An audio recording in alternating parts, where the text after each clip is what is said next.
The spontaneous, non-stop worship service that began at Asbury 2 weeks ago and started a movement at 20 universities isn't ending. It's moving off campus to accommodate the crowds. A prominent Jerusalem pastor and Asbury Seminary grad who just returned from Wilmore tells me he's blown away. 1,500 worshipers pack Hughes Chapel, the heart of Asbury University, a Christian school in a town of 6,000. 50,000 people have flocked to for weeks to experience this.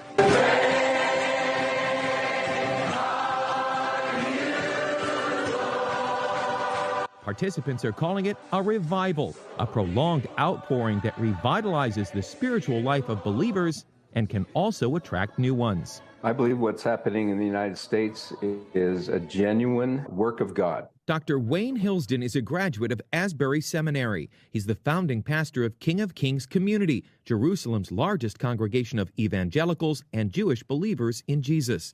He and his wife have been living and ministering in Israel for 40 years.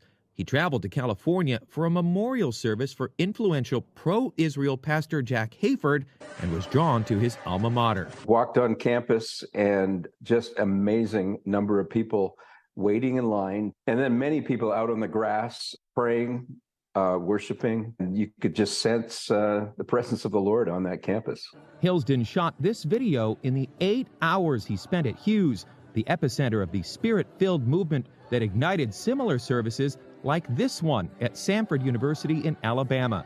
So what started this? I believe partly the desperation that people have for an answer to deep problems in society.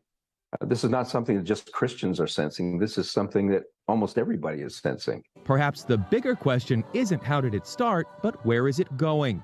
Dr. Hillsden says he hopes it leads to a worldwide spiritual renewal. We've been praying from Israel, and people all over the world who love the Lord are crying out to him. And God hears the cries of his people. And this really is a cry, a desperate cry.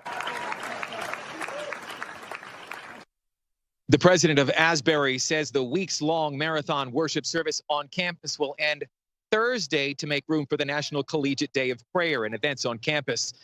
When asked if Asbury is stopping the outpouring of God's Spirit, he said the university can't stop something it didn't start.